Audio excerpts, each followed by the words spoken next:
Welcome to Pick Up and Deliver, the podcast where I pick up my audio recorder when I drop my kid off at school and deliver an episode to you while I walk home. I'm Brendan Riley.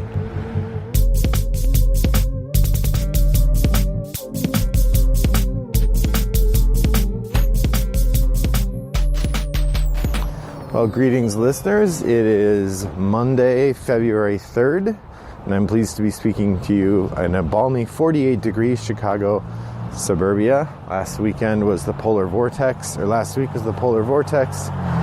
now it's so warm all the snow is melting, and I'll be surprised if there's still any on the ground at the end of the day. After the hectic month of January and the craziness of the polar vortex, I'm excited to get back talking to you again.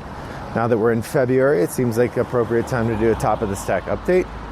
If you're a member of the Pick Up and Deliver Guild on Board Game Geek, we've been talking about how we're doing, at least on some things over there. So you can always join the conversation throughout the month in order to keep tabs on your 10 for 10 and our 10 for 10 and join the 10 for 10 challenge. So this month in January, I had 66 plays of 41 different games, which seems incredible to me that I'm averaging 2 plays a day.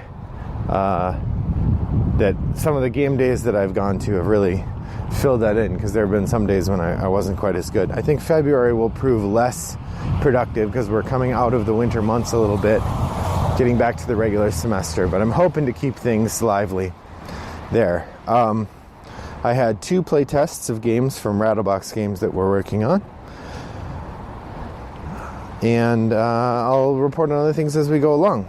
My most played game this month was Wingspan, which arrived early in the month, and I got to play 6 times. Holy cow, 6 times. Obviously, I really enjoy it. 2 of those were solo plays, or maybe 3. 2 or 3 were solo plays. And I've discovered that the solo mode is a really nice, 45 minutes setup to take down, maybe an hour if I'm playing slow. And a nice little way to pass the time. The Board Game Geek Guild for Wingspan has a solo challenge going on right now, where between now and February 15th, players are challenged to post 5 solo scores and then an average and a total score to see who is the best solo Wingspan player. My first one was an 85, which is respectable, but not going to be enough to carry the crown, I don't think. I had 3 top of the stack games to play, plus a repeat. The way I'm scoring top of the stack this year is that my goal is to get 3 games from the top of the stack played, and I have 4 games to choose from. I'll pick 3 new ones and 1 repeat, which is a game I've previously had in the top of the stack list but not played in the past year, or since any time in 2018 or previously in 2019 would count as a potential repeat. If I have a game from 2017 that was on top of the stack and I still haven't played it, then putting it on top of the stack in 2019 does not count as a repeat. That's just sad. So 2018 is the year that I'm allowing for a repeat. So the repeat this month is Buffy the Vampire Slayer. Really feel an urge to get this played with my wife and daughter. So we're going to see if we can get that done. And then the 3 games I had were Betrayal Legacy, the Game of 49, and Codenames Duet. I'm pleased to report that Betrayal Legacy and Codenames Duet both got plays, so I can mark those off. The Game of 49 did not get a play, but I've decided to cull it from my collection. I'm trying to be, as I mentioned, one of my goals this year is to cull the collection some, reduce it some, and so looking at games that I just couldn't even muster up the interest to read the rules. It was just, I got it honestly thinking it was number 9 or there's a game called Number 9 that I'd heard lots of good things about, and I got that thinking I got it in a trade or a used game sale for $5, and I thought it was that, and anyway, so that one went in the sale pile, so that is out of my collection. The repeat this month was Canal Grande, which is an Alan Moon card game. It looks interesting enough. I haven't binned it or sold it yet, but I also haven't played it yet. So 2 out of 3 in January. 2 out of 3. Not too bad. Not great. I had 1 out of the dust play this year, or this month. That was Dungeon Lords, which the last time I played Dungeon Lords was 1 year, 3 months ago. That's a great little worker placement game from Vlaada Chvátil. I wouldn't say little. It's a great worker placement game. Super complex. It has an element of Galaxy Trucker to it, which is quite enjoyable. In that you set up your board, and then the heroes come and try to rampage through your dungeon, and so they might wreck your stuff. Kind of not in a totally dissimilar way from the way astronauts or asteroids and pirates mess up your stuff in Galaxy Trucker. So that's Dungeon Lords, worth playing. So I will comment a little bit on my 10 for 10. The 2 most played games so far are Betrayal Legacy and Cerebria, with 4 plays each as of the end of January. Betrayal Legacy is the one I'll comment on first. In particular, it's going really well. It's really fun, or the first 4 plays were. We did the first 4 plays in like a week. We haven't played much since then, though. I've been trying to get it back to the table. The way that the cards get revealed and the way the tiles get revealed is very satisfying. It reminds me a lot of the experience of Pandemic Legacy, in that it takes that game you originally like and makes it better. I will say I'm not sure. I don't think this is the kind of game that will make people who don't like Betrayal at House on the Hill enjoy Betrayal at House on the Hill. It will just give you a different experience of that game you already like. So far, the last place game is Kings of Aaron's Steam. That's at 0 plays so far. Clearly, this is going to be the challenging one to play. I think I'm just going to have to argue with my daughter and get it out. Maybe bring it to Toggle a few times, see if I can get it played there. I'm doing a normal 10 for 10 as well, which is one where, so that's my hardcore 10 for 10, where you have to set the games at the beginning of the year. You can't change them. The normal 10 for 10 is just, you're aiming to get one done, and you don't have to stick the same 10 games the whole year. So I'm kind of loosely picking the games I want to play, but rearranging it regularly so that the games that have been played the most are at the top. So obviously, the number 1 game in that is Wingspan with 6 plays. After that is Codenames Duet, and Harry Potter Codenames.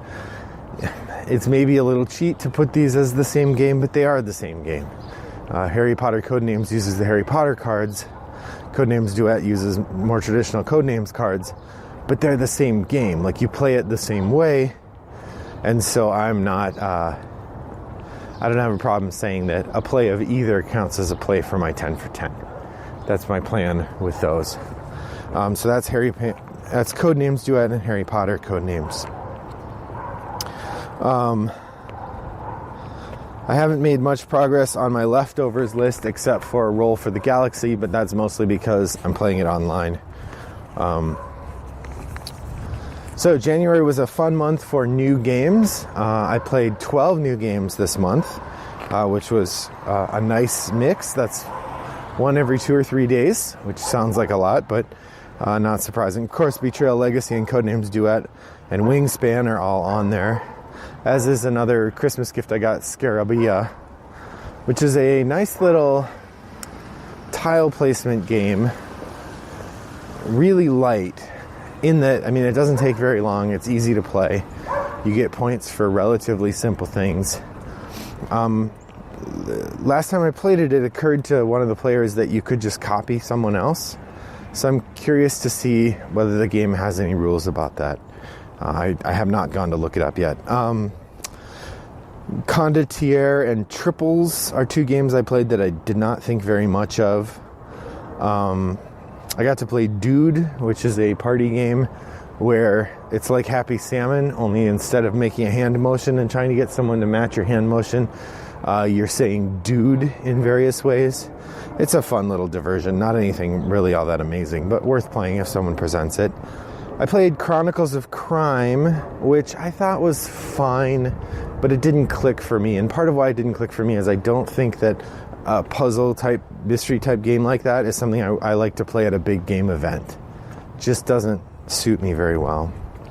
I'd say the 2 of things that aren't on my 10 for 10s, the 2 new games to me that were most interesting. A buddy of mine found an old Mayfair game called Justinian that's pretty good. We played it a couple times.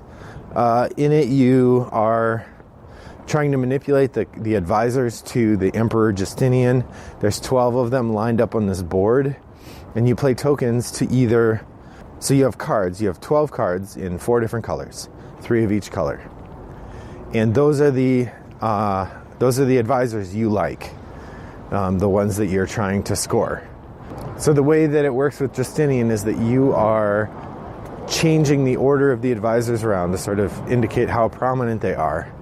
And you can also discard and draw at random 1 card per round that tells you a different advisor that you like. So it's a mix of changing the advisors to get a good combination and manipulating the advisors that are there to get them in a good spot for scoring. And then the person who spends the most points on initiating scoring gets to pick which color scores, but then they've spent their turns doing that instead of manipulating the order of the advisors.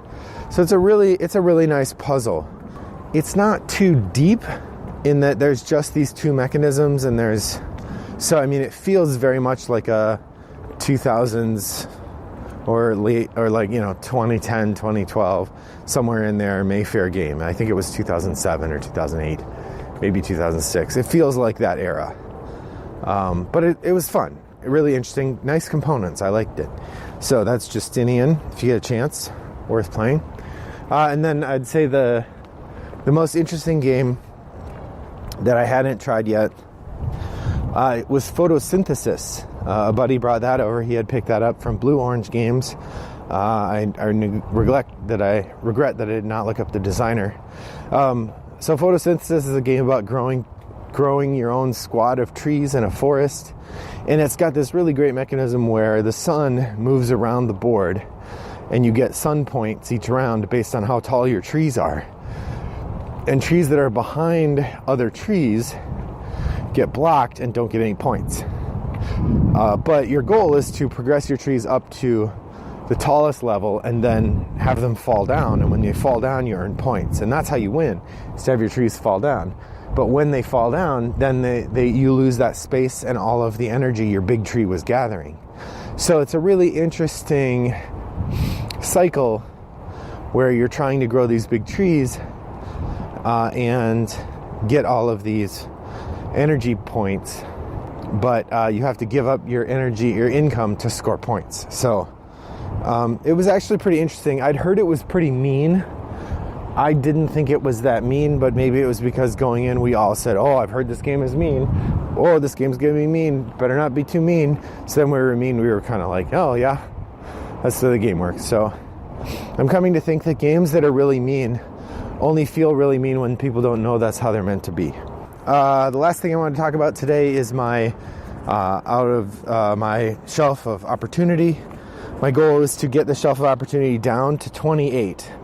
I started at 57 games, and at the end of January I'm at 59, which sounds bad, but I picked up 11 games this month through various garage sales and gifts and so on. And so while I increased my shelf of opportunity by 2, that means I knocked 9 games off my shelf of opportunity. However, I will acknowledge 1, 2, 3, 4, 5. Oh, I'm sorry, it's 58. 5 of those games I knocked off by getting rid of them rather than playing them, which maybe sounds like a cheat, but I acknowledged at the beginning of the year that was one of the ways I could do it. If I have a game that I'm not playing, getting rid of it out of my collection is one way to do it. The new games that came in, Roll For It, 5 Points, Gangs of New York, Pocket Dragon, Wingspan, which I played, A Thief's Fortune, Leviathan, 8-Minute Empire Legends, Android Infiltration, Clans of Caledonia, Dude, and New York 1901. I got rid of, or checked off, I got rid of Man Bites Dog, Lost Legends, Planet Steam, Dos Rios, The Game of 49. And I played Betrayal Legacy, Codenames Duet, Scarabia, Wingspan, and Dude. So not great progress there, but I'm thinking February will be a lot less acquisition heavy, and I'm hoping to see some more games come off the list rather than on. So thanks for joining me. How are you doing on your month. Did you meet your top of the stack and your 10 for 10s? Pop over to the Pickup and Deliver Guild, 3269 3629. Go to rattleboxgames.com and look up Pickup and Deliver, and you can find the link to our guild there. Pop in and say hello. Let us know how you did. This week I have an episode coming, a couple episodes sort of ready to go. I'll probably record one tomorrow. I think my plan is when I'm in the mood to record, I'll record one, and I'll never release more than 3 a week, and I'll try to release them with a day in between. So there's always going to be, like, if I release on a Tuesday, the next one could be Thursday or whenever I feel like it after that. Or releasing this one today on Monday, I don't think I'll release another. Actually, this will come out on Tuesday because I released one on Sunday. So trying not to do more than 3 a week. When I feel like making them, I'll just let them stack up. But I probably won't ever release them day after day either. I don't know. We'll see. Well, thanks for joining me. Pop by Board Game Geek and say hello. And otherwise, I hope that your next walk is as pleasant as mine was. Bye-bye.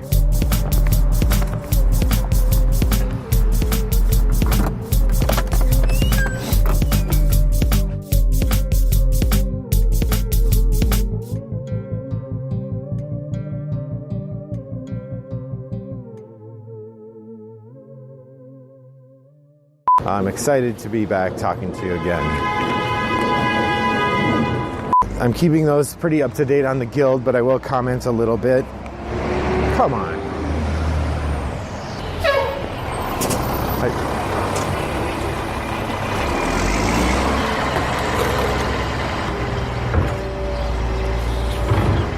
So of course I turned down a block to avoid the garbage truck, and then they turned down the street and followed me. Nah. Hardworking people doing their jobs, getting in the way of my podcast. Come on. And the way that the thing with Justinian works is that oh man, here's this garbage truck again. Come on. Brought to you by Rattlebox Games.